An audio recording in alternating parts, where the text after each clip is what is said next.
ఓం శ్రీ మహాగణాధిపతయే నమః. మిత్రులందరికీ జై శ్రీరామ్. ఇప్పుడు మనం పెందుర్తి వెంకటేశ్వర స్వామి టెంపుల్ కిందన అంటే మొన్న వీడియోలో చెప్పుకున్న శ్రీ సూర్య యాజ్ఞవల్క్య పీఠం పక్కనే ఉన్న శ్రీ మహాకామేశ్వరి అమ్మవారి యొక్క టెంపుల్కి వెళ్తున్నాం. ఆ పక్కనే అమ్మవారు కామేశ్వరి అంటే కామితార్థములను తీర్చే అమ్మవారు. శ్రీచక్రంలో 16 శక్తులకు అధిష్టాన దేవత ఈ మహాకామేశ్వరి అమ్మవారు. శ్రీశైల క్షేత్రంలో ఇష్టకామేశ్వరిగా ఉన్నారు. అదేవిధంగా మన వైజాగ్ వాసుల అదృష్టం అమ్మవారు ఇక్కడ మహాకామేశ్వరిగా 12 లింగాలు అంటే 12 జ్యోతిర్లింగాల సహితంగా అమ్మవారు ఉన్నారు. తొలితగా విజయ గణపతి దర్శనం అంటే మహాగణపతి అంటే ఎవరు? ఆదౌ పూజ్యో గణాధిప అంటే విఘ్నేశ్వరుడే ప్రతి పూజకు ముఖ్య దైవం. అంటే విఘ్నాలు ఏవి కలగకుండా స్వామి మాకు సహాయం చెయ్యు అని స్వామిని అర్చిస్తూ పరిపరి విధాలుగా వేడుకుంటూ ఉంటాం. అంటే మనం చూడండి, పండగల్లో కూడా ముందుగా వినాయక చవితి పూజ మొదలు పెట్టాకే ఏ విఘ్నేశ్వరుని యొక్క పండగ ఏ దైవ కార్యమైనా మొదలు పెడుతూ ఉంటాం. అందుకే విఘ్నేశ్వరుని యొక్క పూజ తర్వాతే మిగిలిన ఆరాధన అంతా అవుతుంది. అదేవిధంగా ఇక్కడ స్వామివారి యొక్క దర్శనం చేసుకుని దేవాలయంలో తదితర దేవతామూర్తుల దర్శనం కూడా చేసుకున్నాం. మొట్టమొదట సౌరాష్ట్రే సోమనాథంచ అంటే సౌరాష్ట్రలో సోమనాథుడు అంటే చంద్రుని యొక్క వ్యాధిని నయం చేశాడు. సోముడు అంటే చంద్రుడు, ఆయన పేరు మీదుగా సోమనాథుడుగా. తర్వాత శ్రీశైలే మల్లికార్జునం మన శ్రీశైల జ్యోతిర్లింగం కూడా ఉంది. శ్రీశైల శిఖరం దృష్ట్యా పునర్జన్మ నవిద్యతే. తర్వాత మహాకాల్ జ్యోతిర్లింగం. మహాకాల్ అంటే శ్రీశైల శిఖరాన్ని చూడడం వల్ల పునర్జన్మ ఉండదంట. ఓంకారేశ్వర జ్యోతిర్లింగం దర్శనం చేసుకోండి.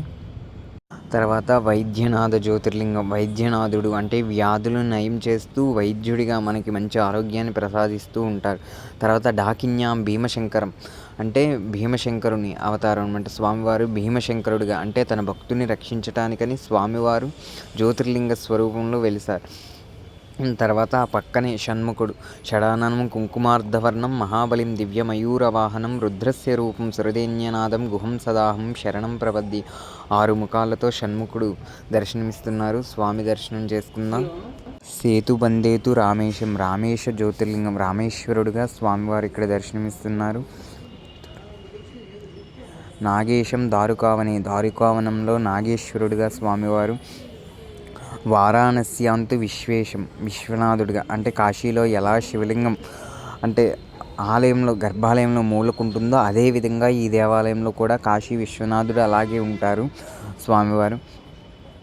త్రయంబకం గౌతమీ తటే శివలింగాలు 3 ఎలా ఉంటాయి అదేవిధంగా ఉంటారు. ప్రస్తుతం కవచాన్ని అలంకరించారు స్వామి యొక్క. హిమాలయేతు కేదారం కేదారలింగేశ్వరుడుగా స్వామివారు ఉన్నారు. వృష్ణేశంచ విశాలకి అంటే చివరి జ్యోతిర్లింగం స్వామివారి యొక్క 12 జ్యోతిర్లింగాలు. ఈ పక్కన కాలభైరవ స్వామి దేవాలయం దక్షిణామూర్తి యొక్క మండపం 2 నిర్మిస్తున్నారు కొత్తగా. అమ్మవారు ఇష్టకామేశ్వరి అమ్మవారు శ్రీశైలంలో ఎలా ఉంటారో అదేవిధంగా ఇక్కడ అమ్మవారు మహాకామేశ్వరిగా వెలిసారు భక్తుల యొక్క కామితార్థాలు తీర్చడానికి. అలాగే ఆదిశంకరాచార్యులు అంటే శంకర సాక్షాత్ కైలాసంలో ఉన్న పరమేశ్వరుడే ఆదిశంకరాచార్యులుగా భూమిపైకి వచ్చి ఈ ధర్మస్థాపన చేసి సనాతన ధర్మాన్ని కాపాడారు. అలాగే ఏ రాశులు ఏ దైవాన్ని పూజిస్తే ఏ జ్యోతిర్లింగాన్ని దర్శించుకోవాలో బోర్డు మీద అక్కడ ఆలయంలో ఉన్న కమిటీ వాళ్ళు నియమించారు. ముందుగా గజరాజుల దర్శనం, తర్వాత అమ్మవారి యొక్క దర్శనం చేసుకుందాం. అమ్మవారి యొక్క దేవాలయ ప్రాంగణం ఎలా ఉంటుంది, అమ్మవారి యొక్క శక్తి దేవతలను పక్కన చిన్న చిన్న మూర్తులుగా ఉంచారు. చూడండి ఆలయం ఎంత బాగుందో. చాలా విశాలమైన ఆలయం, ఎంతో ప్రశాంతంగా ఉంటుంది. మహాకామేశ్వరి అమ్మవారు చూడండి అచ్చు లలిత అమ్మవారిలాగే అంటే శ్రీరాజరాజేశ్వరి అమ్మవారిలా కనిపిస్తూ ఉంటారు. అమ్మవారు ఎంతో సుందరంగా ఉంటారు. అమ్మవారి యొక్క నవదుర్గా స్వరూపాలతో సహితంగా ఇక్కడ చిన్న చిన్న మూర్తులు ఉన్నాయి. చాలా అద్భుతమైన దేవాలయం. అలాగే జయ విజయ అమ్మవార్ల యొక్క దర్శనం చూడండి. అమ్మవారు ఎంత చక్కగా ఉన్నారు. అమ్మవారు మహాకామేశ్వరి అమ్మవారు గర్భాలయంలో చూడండి అష్టలక్ష్మి సహితంగా ఉన్నారు. శ్రీ శ్రీ మహాకామేశ్వరి అమ్మవారు. అదేవిధంగా దేవాలయ ప్రాంగణం పైన రాశి ఫలాలతో అంటే ఏ రాశులతో ఉన్న వాళ్ళైనా ఆ చక్రం కింద కూర్చొని అమ్మవారి యొక్క ధ్యాన శ్లోకం చేయటం వల్ల వాళ్ళకున్న దోషాలు తొలుగుతాయని ఈ దేవాలయం యొక్క నియమం. చూడండి, అమ్మవారి యొక్క ధ్యాన శ్లోకం సర్వమంగళ మాంగళ్యే శివే సర్వార్థ సాధికే శరణ్యే త్రయంబికే దేవి మహాకామేశ్వరి నమోస్తుతే అని అమ్మవారి యొక్క కామేశ్వరి శ్లోకం.